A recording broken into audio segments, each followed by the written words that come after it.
Good morning, class. Welcome to this lecture. Today we are going to discuss input-output methods as a topic. We are going to see that for the microprocessor to function well, we have to connect it to outside devices. These devices may be storing data, or these devices may be actually manipulating data. For example, printer is one of the output devices which we normally use to print a soft document to be a hard document. Another output device is a USB flash disk. This is a type of device which is a memory, but it's an input-output device. So it means the way we interface the microprocessor to the printer and how we interface the microprocessor to the memory device like flash disk, it's different actually. And we are going to see all these different types of input methods and how we are going to use them when we are interfacing input-output devices. So that's what is going to be discussed in this topic.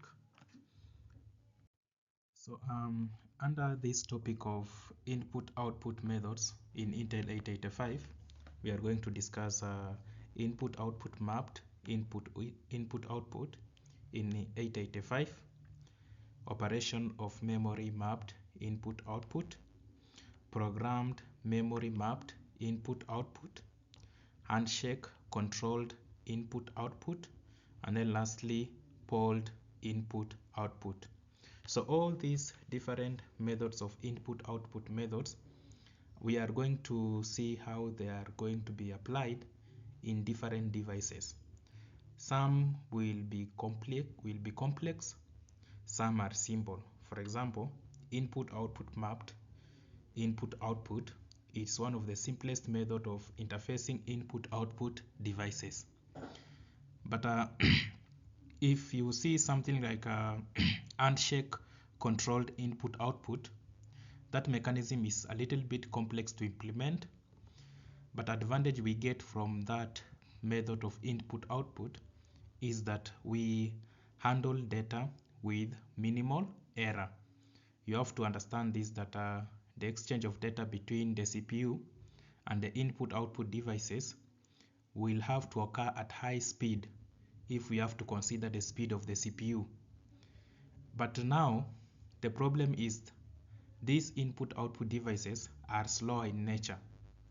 So if we are going to exchange data at high speed, most of the data are going to be lost because the CPU might be missing some data. When we request the data, by the time that data is received, that time is long gone. Remember, in microprocessor world, things move very fast. And 1 second in real world is actually like you can even compare it to almost 24 hours inside a microprocessor. So speed is very, very important. Now, different input-output methods will have to accommodate different devices and different applications. As I started by saying that how we interface a printer to the microprocessor and how we interface a USB flash disk to a microprocessor is actually different. One is slower. Of course, both of them are slower compared to the microprocessor. But if you look at the printer is much slower compared to the USB. The amount of data which I will be transferring to the printer is small compared to the amount of data I will be transferring to the flash disk. For example, I can transfer even up to 128 GB to an external flash disk if it can able to accommodate that data. But I'm telling you, there's no way printing books using the printer, even if that book is how many pages, there's no way that book will go up to that amount of data. So most of the time you'll see the text files which we normally print using the printer are small in size compared to things like video, which you can actually transfer to the external flash disk. And that's how we have these different input-output methods. Now, if we go through the introduction to input-output methods, we have to understand that Intel 885 can process data, and this data can be from internal, that is generated by the microprocessor within, or it can be external, that is, it is being fed from the input-output device. So we have to understand that 885 microprocessor processes data very fast, but it needs to communicate with the external devices. These devices can be keyboard, display, sensors, printers, etc. The problem with these input-output devices, they are much slower than the CPU. So if the CPU tries to communicate directly, it may miss data from input devices, overwrite data before the output device is ready. You see, when we have to exchange data between the input, that is between the CPU, our microprocessor, Intel 885, and the external device, normally there's communication in the background. And the CPU should always write data to an external device when that device is ready to receive that data. So if that device is not ready to receive the data, then that is a problem. And these are the two things which actually will affect the transfer of data between the CPU and the input-output devices. So therefore, different input-output techniques are used to synchronize data transfer between CPU and devices. And we are going to start with the first one, which is the simplest of all. Now, in input-output mapped input-output in 885, in this scheme, input-output devices are assigned separate 8-bit addresses distinct from the memory address space. The 885 uses special instructions, that is in and out, to communicate with these devices. So you remember I told you when we were meeting for physical classes last term that the microprocessor is responsible for addressing devices. What does this mean? It means that any device which is connected to the microprocessor will assign that device an address. So if this device is a memory, we are going to give this memory device an address within the memory space addresses. Remember, we have what is called memory space addresses, and these addresses are a lot. We can actually address up to 64 KB using memory space addresses. But now when it comes to any other input-output device, we have to assign it an 8-bit address, which is different from the memory space addresses. And then we are going to use two important instructions, an in instruction and an out instruction. The in instruction reads data from the input-output port, and the out instruction writes data to an input-output port. What is this port which we are talking about here? The port, this is an interface within which you are going to connect your input-output device. This port, let's say for example, a human being, for our stomach to get food, we have to feed our stomach using an input-output, and this input-output is our mouth. So mouth is like our port.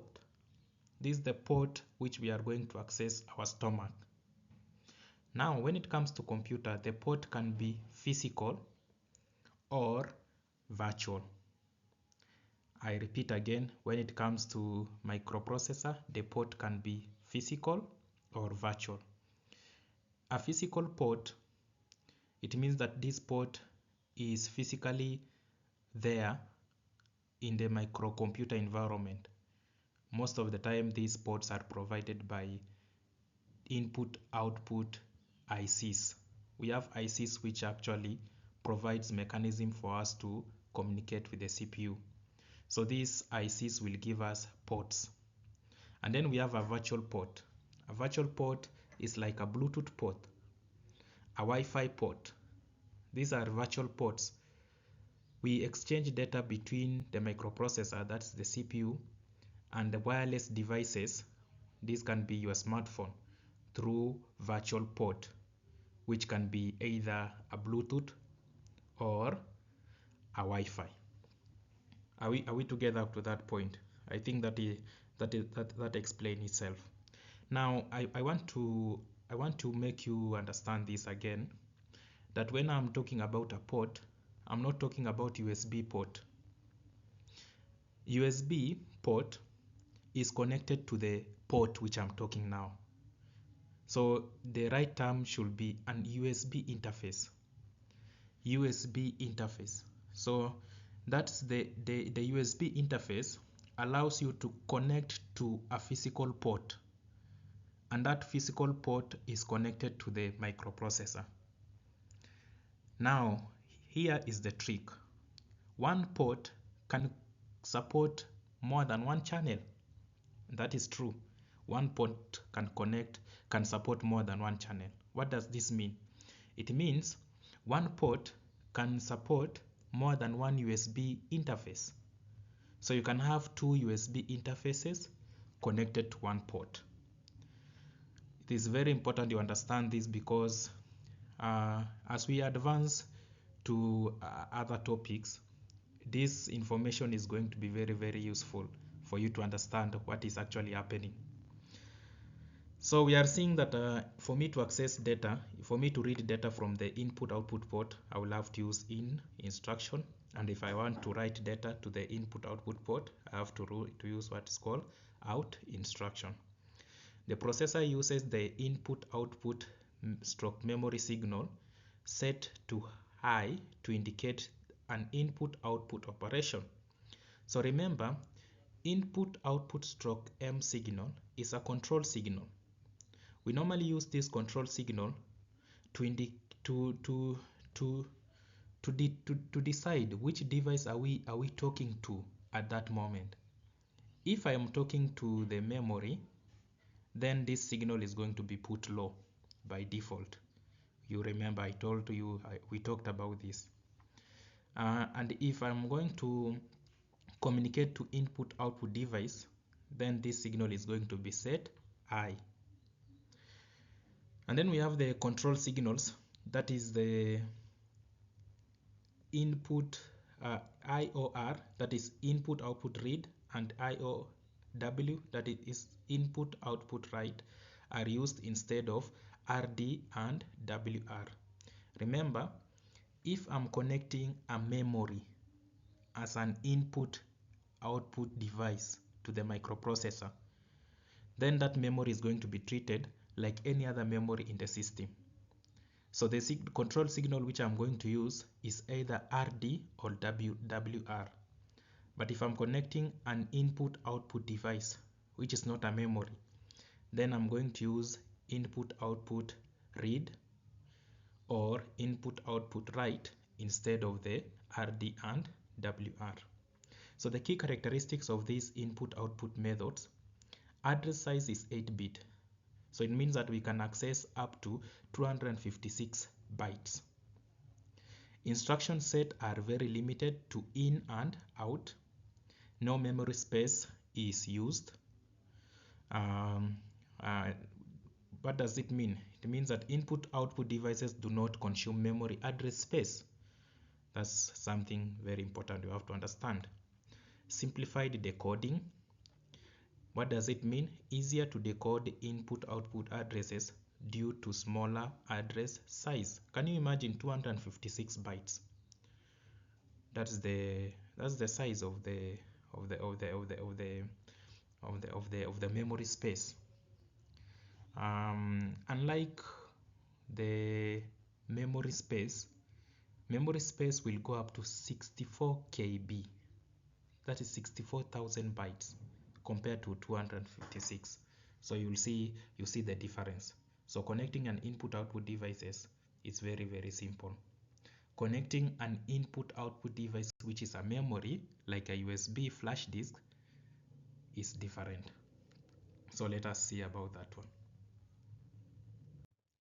So another type of input-output method is the uh, operation is the memory mapped input-output. Memory mapped input-output. So the first one is we've looked at input-output mapped input-output. This for simple devices, things like keyboard. Then we have memory mapped input-output. So what is this? In this method, input-output devices are treated like memory locations.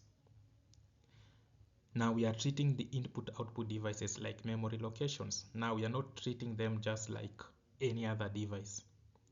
Each device is assigned a 16-bit address just like any other RAM or any other read-only memory. Any memory related instructions, any instructions which we normally use to manipulate data in memory can also be used here. For example, we have LDA, we have STA. So LDA is we normally use LDA to load data from the memory to the register, or to the accumulator. And then we normally use STA to store data from the accumulator to the memory.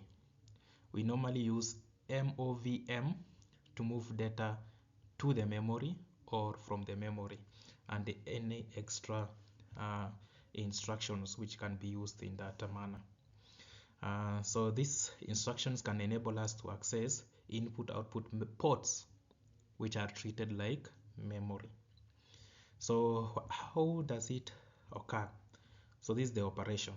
So control signals are the same as memory, that is MEMR, memory read, memory write instructions.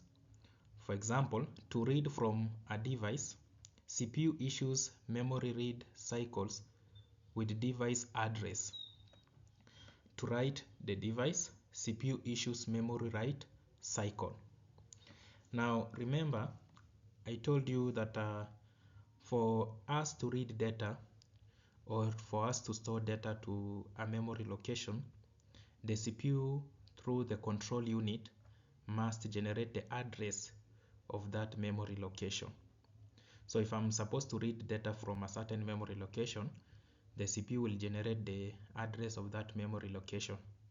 And this address is 16-bit in nature because all memory locations are 16-bit in address. Now, after generating these addresses, this address is going to be put to a group of wires which are called address bus. After retrieving the data, let's say if I was reading the data from the memory location, that data is going to be put to a group of wire which is called data bus. Address bus are 16-bit in nature. Data bus are 8-bit in nature. That's very important for you to understand. Now, now this point is going to be much clearer now to you. So, for example, we've said to read from a device, CPU issues memory read cycle with the device address. So the device address here, we are talking about the memory location address. And to write the device, CPU issues memory write cycles and also the address. So features, what are the features of the memory mapped input output? They can support up to 64 KB of input output ports, since 885 has 16-bit address bus. So it means address bus is very, very important. The more you have, the bigger the address bus, the more location you can access using that address bus. And because 885 is a 16-bit address bus, it is limited to 64 KB. An example, where do we use this type of operation? Suppose a display is mapped to address C00H. Instruction to store C00H to accumulator directly into the display. So we have, let me explain what is happening here. A display is a matrix device. A matrix device, it means that it contains squares. These squares are what is called pixels. So if I want a pixel to display a white color, I will have to send ones. That is 1 1 1 1 1, or sometimes we say F F F F if I'm using hexadecimal number. And if I want that pixel to display a black color, then I will send to that pixel a data which is 0000 in binary, or even 0000 in hexadecimal. Sometimes we also use BBBB in color coding. Why am I saying this? I want you to treat any display like a memory location. You remember how I told you memory location is organized? Yeah, memory location is like a classroom with organized chairs, but these chairs, they don't contain persons sitting on them. So the chair is the memory location. When you go and sit on that chair, you are the data. So you are the data stored in that chair. Now, the location where that chair is the address. The location which that chair is, it's the address. Now, that's the memory. But when it comes to display, we have to treat them also like memories, because these are squares, and these squares, they contain locations. These locations are addresses, and in this location, which are squares, we have to store information. This information are going to be displayed to the screen. That if I store 000 in that location, then it's going to display black. If I store 1111 in that location, then it's going to display white. So the more the pixel I have, the better I can represent what a picture.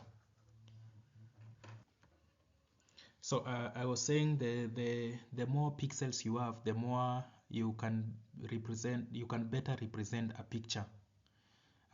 This is a very complex thing, but why am I bringing this to you? Is because displays, when you connect display to your computer, either a monitor or an LED screen, that display is going to be treated like a memory location, because anytime we want to display a picture, we have to send data, and these data are going to be stored to these pixels, and these pixels are going to display the information. It's very complex. Now the funny thing is that this type of memory, which is our display, we have to refresh it. After displaying the picture, we have to erase it so that we display the next picture. Let's say if I was showing a video are going to be broken down into pictures. These pictures are going to be sequence of pictures, that is frames. So after displaying the first frame, I will go to the second frame.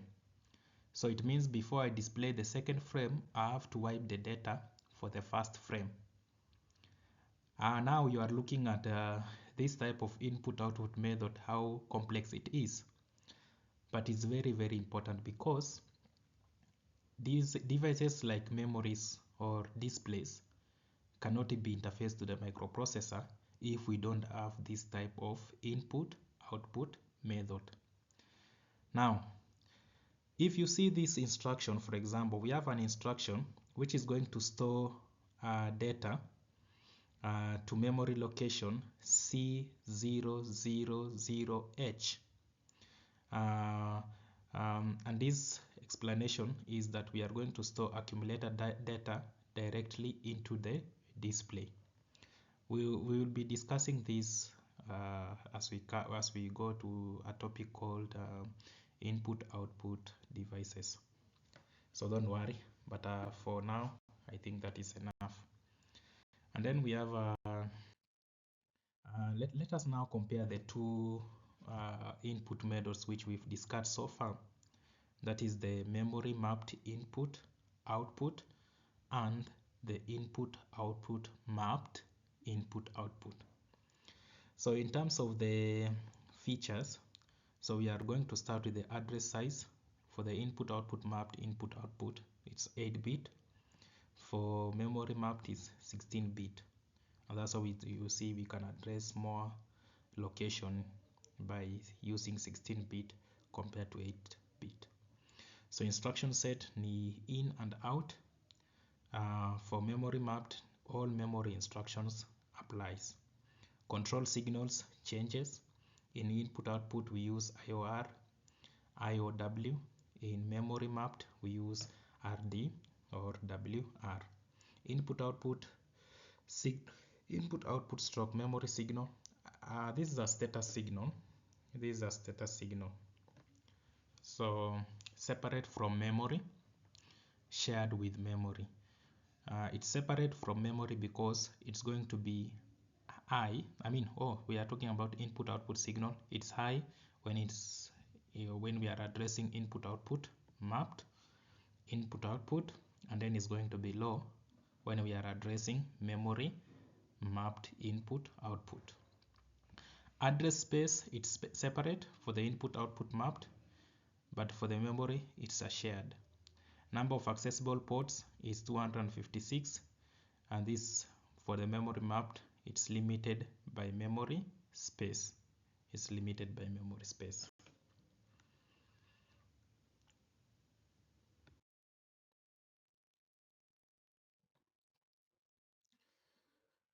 Now we have programmed memory mapped input output.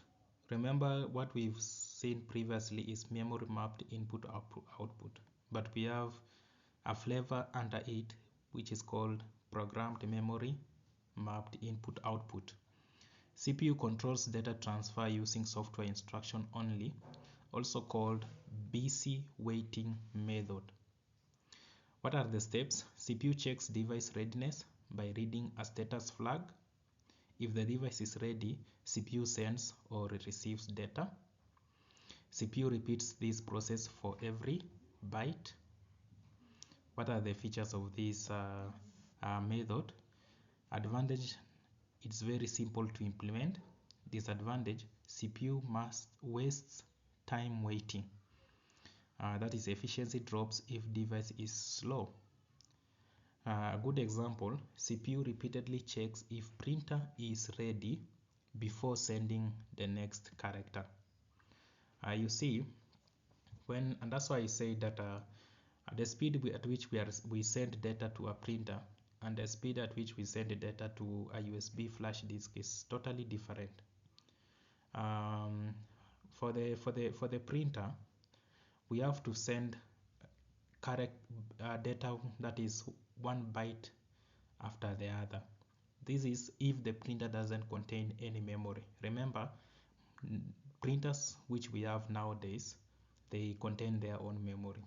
So if you want to print a file to a printer, you just do what? You just send a file, the printer receives the file, it stores that file inside its small memory for faster operations. This means that if there is no communication between the computer and the printer will still continue printing what? The document.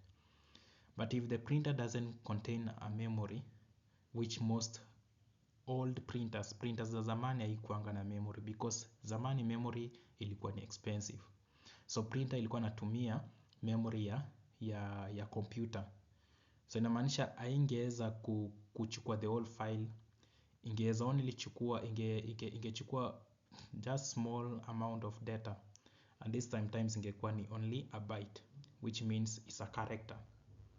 So what we normally do when the CPU is sending data to the printer, it has to confirm if the printer is ready. So if the printer is ready, the CPU will send that character. If the printer is not ready, the CPU will wait. The problem is that the CPU will waste a lot of cycles waiting, and this means that the efficiency of the CPU is going to go down, I told you that CPU uses a lot of power, and every watts which we feed to the CPU, it has to matter. So if the CPU is going to be idle most of the time, then we are wasting resources. And this is the problem with this input-output method. But one advantage we get from it is that it's very, very simple to implement.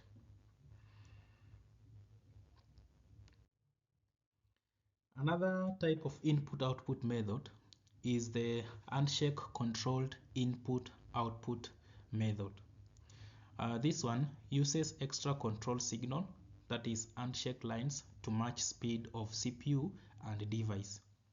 It prevents data loss or overwriting.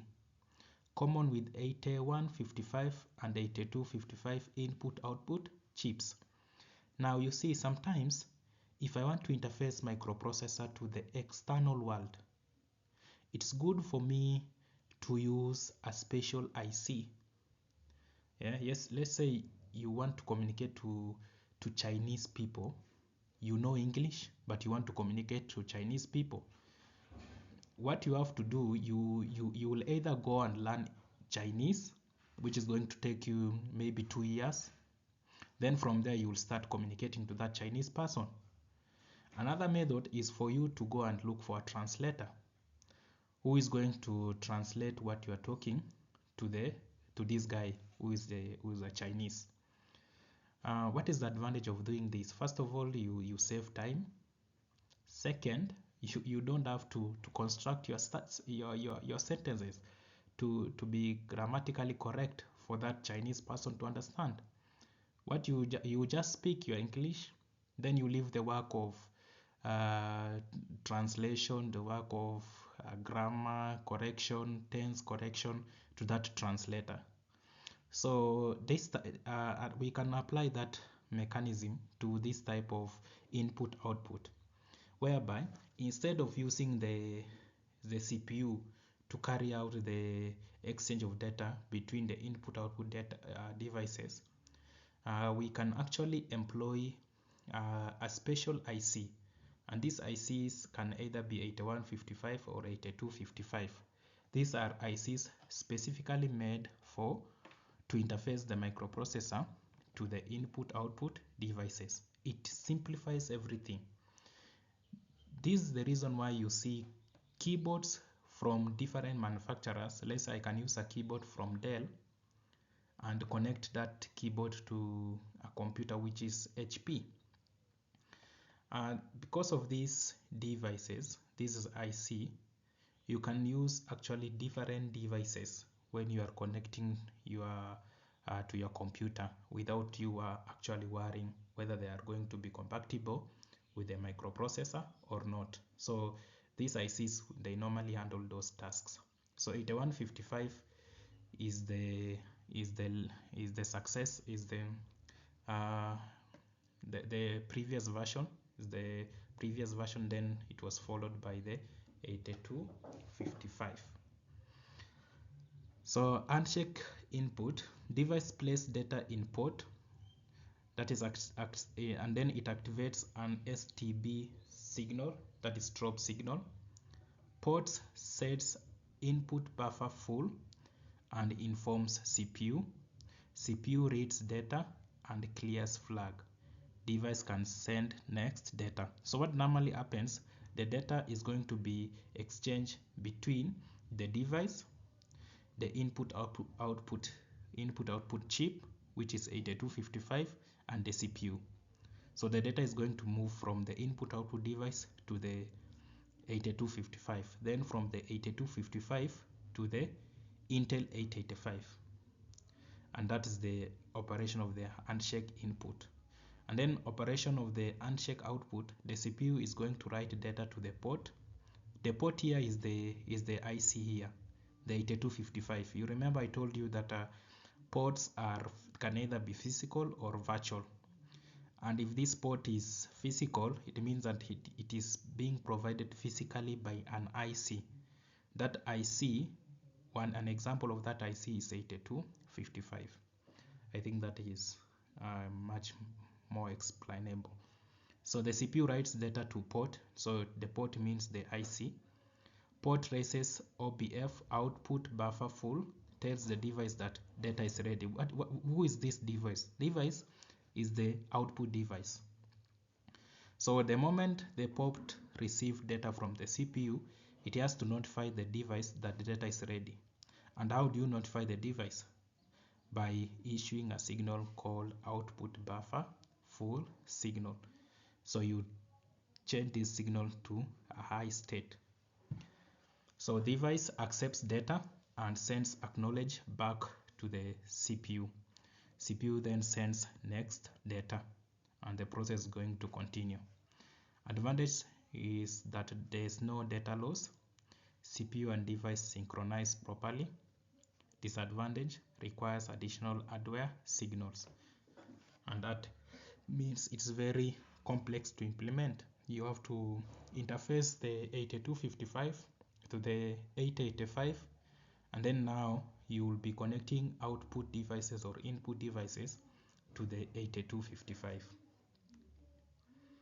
I will come and discuss about this 8255 in the class, because we have to look at some things there. We will not go deep into it, but it's very good for you to understand how which signals are used when we are connecting the device.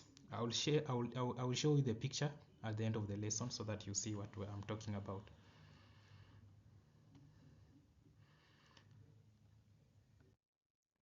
Another type of input output is the polled input output.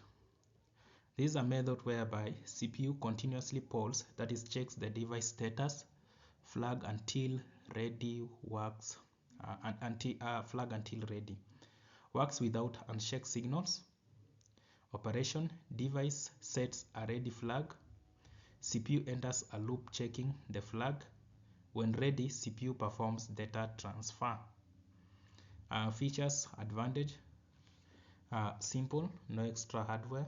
Disadvantage: CPU time wasted in checking status again and again.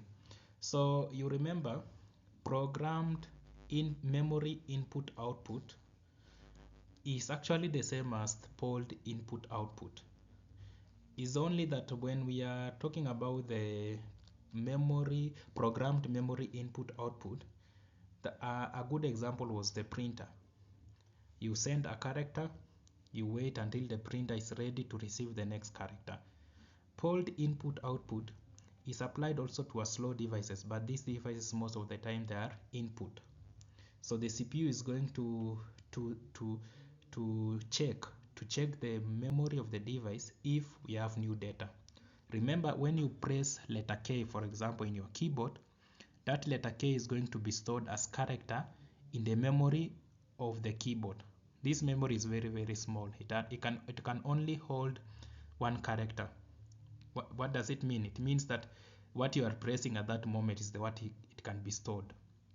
When you press the next letter, that the data of the previous letter which you pressed is going to be wiped and replaced by the new letter. So now the CPU is going to always scan to check the memory of the keyboard if it has new character. So if you press K, the CPU will scan the memory, it will find a character, and that character is going to be K, and that one is going to be displayed on your screen.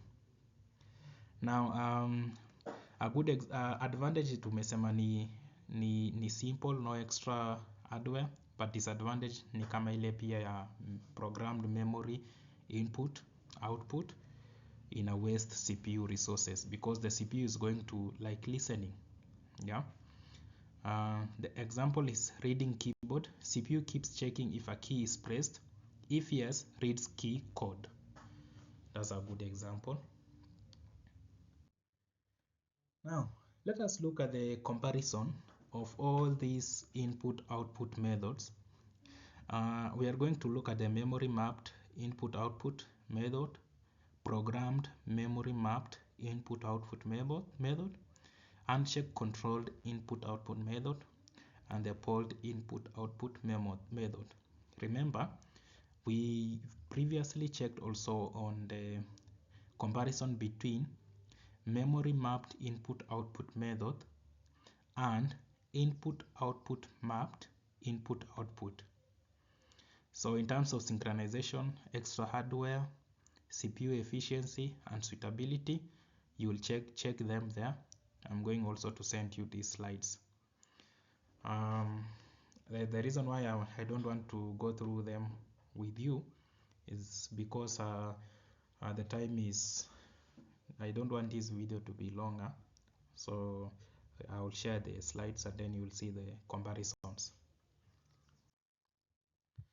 Now, what have we discussed in this topic? In this topic, we've discussed input-output methods, and the input-output methods which we've discussed are five. The first one is input-output mapped input-output. We say this is ideal for simple system with limited peripherals. Memory mapped input-output treats input-output as memory locations, uses memory instructions, and then we have programmed input-output. CPU controls everything through software, which is called busy waiting. And we have what is called handshake input-output, which is most advanced. Extra control lines synchronize CPU and the device, and it's very reliable. And then we have polled input-output. CPU checks device repeatedly until the device is ready. It's simple but wastes time.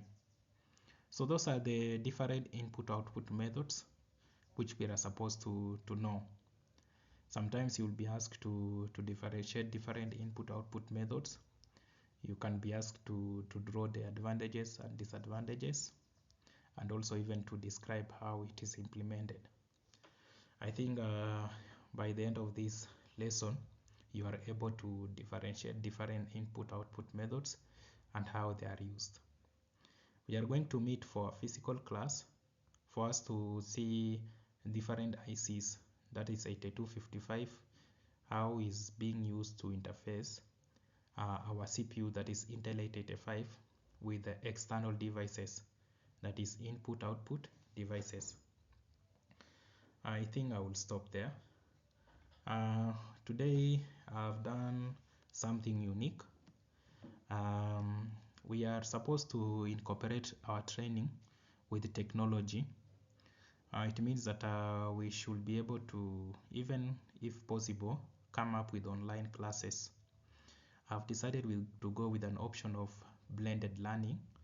Blended learning is whereby we will be having online classes and also physical classes. So when we meet for physical classes, we are going to enhance what we've discussed on online classes. Follow up on your WhatsApp group. I will be sending recorded video links for podcast, links for short notes, and etc. Sometimes we'll be having live online classes. Most of the time we'll be having recorded one. So if we have a recorded online class, please watch the video because we are going to have some follow-up activity. In case of any concern or questions, please you can either reach me through your class rep or directly to me. Enjoy your day. This marks the end of today's lesson. Good day.